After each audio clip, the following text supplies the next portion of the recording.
que não falta é assunto hoje, né, Débora? Impressionante. Mas eu queria chamar a atenção para um ponto, antes da gente entrar na paralisação dos sistemas de alguns sistemas de computadores, antes da gente falar do Trump, que a gente vai falar também, e outros assuntos, a nossa pauta é vasta, eu queria chamar a atenção para o seguinte.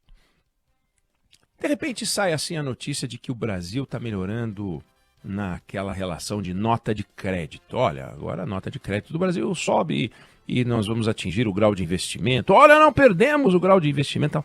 O Brasil para discutir isso. Mercado financeiro, o governo reclama quando cai a nota, do mesmo jeito que reclama um torcedor quando tem um impedimento que o VAR identificou e que ele fala, o pezinho não está na frente e tal. Quando tem uma semana, alguns dias antes de o Copom se reunir para informar qual vai ser a nova taxa de juros básica, a Selic, nossa, mais debate, aí o presidente bate, aí o ministro da Fazenda bate, aí o presidente do Banco Central rebate e fica esse negócio, isso são tal. Aí, agora, a dívida dos estados, os governadores ficam falando, fazem reunião para cá, vão para Brasília, voltam de Brasília, se reúnem os governantes dos estados do Sul, se reúnem os do Nordeste, se reúnem os governantes do Sudeste e vão de novo e tal. E aí tem a reforma tributária, também uma confusão, os lobbies, vamos botar carne, não vamos tributar carne, tem que tributar, não tem que tributar. O Brasil se mexe ao sabor de seus interesses. Mas tem um tema que interessa a todos, aos ricos, aos mais pobres, interessa às mulheres, interessa aos homens, interessa aos mais jovens, interessa aos mais velhos, interessa aos moradores de todas as regiões, e que por alguma razão não faz com que os governantes se mobilizem da mesma forma que se mobilizam para falar de nota de crédito, de taxa de juros, de dívida dos estados, de reforma tributária. Eu estou falando dos números da criminalidade do Brasil. É um vexame. Mas é um vexame internacional. Vamos classificar antes o que é vexame, né? Tem aquele vexame que é aquela coisa chata. Você vai receber teus amigos em casa, não deu tempo de arrumar, a casa tá uma bagunça, é um vexamezinho. Ou então, né, Débora, você acordou em cima da hora e chega com aquela voz de barítono na reunião, com a cara toda amassada, todo mundo viu que você dormiu, que dormiu além da conta, você fala, você acordou agora? Não acordei agora não, tô muito bem e tal, aquele cabelo todo desgrenhado e tal, né? Ou então, você tá passando mal, mas você tá numa festa, tá passando mal, você vai ao banheiro e não sai dali, fica um tempão. Aí quando volta, tá tudo bem, aquele vexame, não, tá tudo ótimo, você tá suando, ficou meia hora no banheiro. É vexame, mas não é desse tipo de vexame que eu tô falando. Eu tô falando de um vexame que é sério, de um vexame que custa a vida das pessoas. Eu não tô nem falando da sensação de insegurança, de você... sai na rua e podem levar seu celular e aí pegam o dinheiro que está no banco, é um inferno na tua vida. Eu estou falando de mulher sendo estuprada, eu estou falando de mulher sendo assassinada, eu estou falando de homem sendo assassinado, eu estou falando de homicídio. Esse é o vexame. Agora olha os números. No Brasil foram assassinadas no ano passado, 38.500 pessoas. Vocês vão olhar 46 mil em alguns números, porque tem morte violenta, outras mortes que não foram identificadas ainda, não foram classificadas como homicídio, dá 38.500. Tem um pouco mais, aí tem uns latrocínios, também uma confusão de estatística, 40 mil, o que você quiser, é um número absurdo. Na Europa, foram assassinadas no mesmo período 17 mil pessoas. Com um pequenino detalhe. O Brasil tem pouco mais de 200 milhões de habitantes e a Europa tem 750 milhões de habitantes. Então eles têm o triplo da nossa população, mais do que isso, né? Porque o triplo daria 600 e pouquinho. Então tem 150 milhões além do triplo, tem 3 vezes e meia a nossa população. E tem menos da metade dos homicídios. Sabe o que isso quer dizer? Isso quer dizer o seguinte, que se o Brasil buscasse, atingisse o patamar de homicídios que se vê na Europa, a gente não ia ter 38.500, 40 mil homicídios, a gente ia ter 4.600.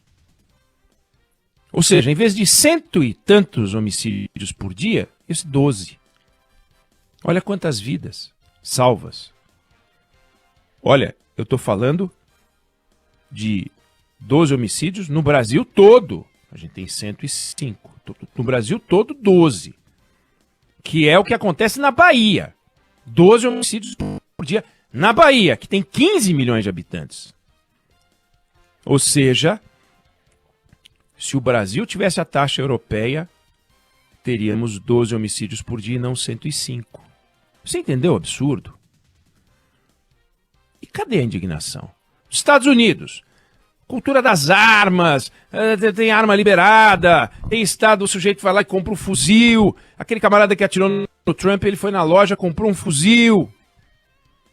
Aí o outro compra fuzil, todo mundo pode ter um fuzil, um em cada 5, 6 tem arma, um em cada 20 tem fuzil, cultura das armas, isso é um escândalo, sociedade enlouquecida, americana, 18.500 pessoas assassinadas. Um país violentíssimo, tem metade da população, menos da metade da população europeia, e morrem 18.500, na Europa 17 mil. Então é violento. Violento. Mas ainda assim, se a gente tivesse a taxa americana, teríamos 11.700 pessoas assassinadas e não 38.500, 40 mil, sei lá. Por isso que eu digo que é um vexame internacional. Não tem país com a dimensão do Brasil que mate tanto. Para a gente achar país mais violento, a gente tem que ir para El Salvador, Honduras, Jamaica e Venezuela. Colômbia também está bem mal. África do Sul tem taxas piores. Mas a média de homicídios na África como um todo é metade da nossa. Se você for agora ao Quênia, 1/4 da nossa taxa. Se for a Botsuana, uma fração. Aí as autoridades fazem o que para isso? Nada. Não fazem nada. Só choram se dizem respeito a eles. Dívida dos estados, eles choram. O reclama de taxa de juros. Mas cadê esse fenômeno que é a publicação de um relatório desses, criando expectativa? Olha, vão sair os números, a gente tem que fazer alguma coisa. A gente, mas reduziu 3%, 3%? 3%? Do último relatório para cá? E a gente está morrendo. 40 mil brasileiros assassinados. E o que fala o presidente da República? O que falam os governadores? Só pensam. Aí vem as desculpas idiotas, Débora. Bahia tem 6 das 10 cidades mais violentas do Brasil. Mas sabe por que tem? É porque é o tráfico de drogas. Você sabe que por um minuto eu achei que esses homicídios fossem provocados pelos integrantes do coral da igreja? Pô, é óbvio que é pelo tráfico de drogas, é óbvio que é por bandido, é óbvio que é a criminalidade. Não vale pro estupro, não vale pro feminicídio, fazer uma relação entre isso e o tráfico de drogas. Óbvio que não. O feminicídio, o estupro, é o crime da pessoa conhecida. Por incrível que pareça, 20% dos estupros apenas acontecem nas ruas. O estupro é um crime que, na sua maior parte, acontece dentro de casa. Ligado a pessoas conhecidas. Feminicídio, nem falar, né? Esse é o crime do companheiro e do ex-companheiro. 80%, 90% é isso. É um absurdo. Então não dá pra gente falar de tráfico de drogas aqui. Pode até ter traficante que... Mas é outro papo. que é uma questão, que é um capítulo à parte, que também você não vê. A gente fica chocado, não, e tem que ficar. A gente fica chocado com as enchentes no Rio Grande do Sul, e tem que ficar, e a gente se mobiliza, e a gente tem que se mobilizar mesmo.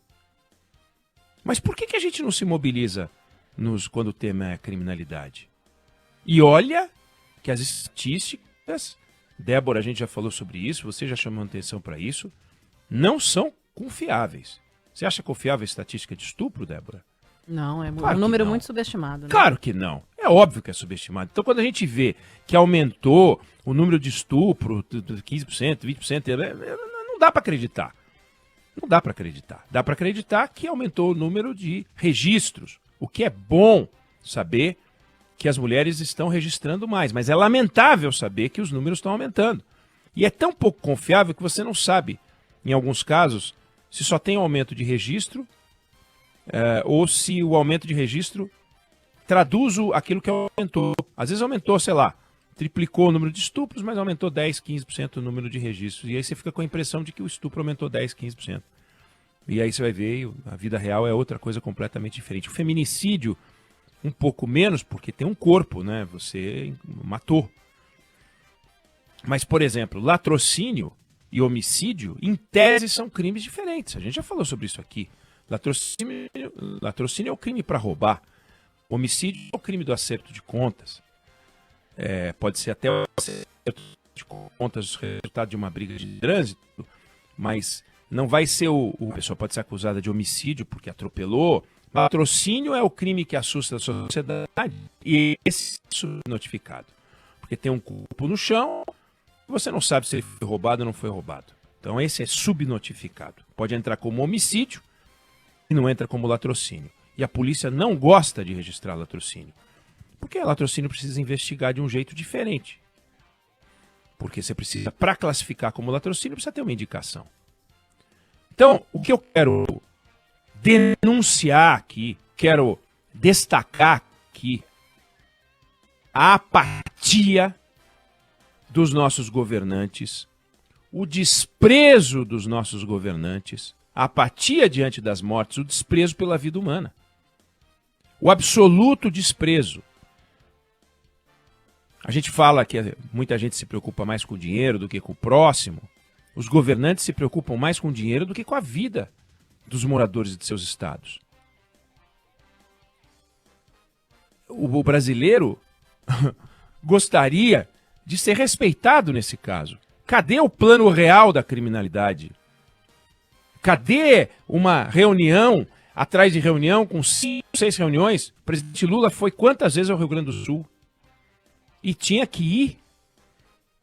Criou um ministério só para isso e tinha que criar.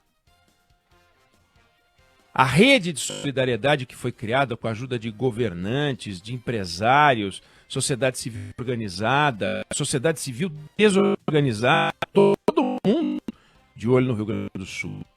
A gente tem capacidade. Mas se a gente tem capacidade, por que a gente deixa o que está acontecendo? Por que a gente vê o crime organizado crescer e a gente não vê o Estado organizado crescer? Por que o Estado nessa área é desorganizado? Por que o Estado nessa área deixa? Nós estamos entregues aos bandidos? Nós vamos ficar... É a corrupção que campeia?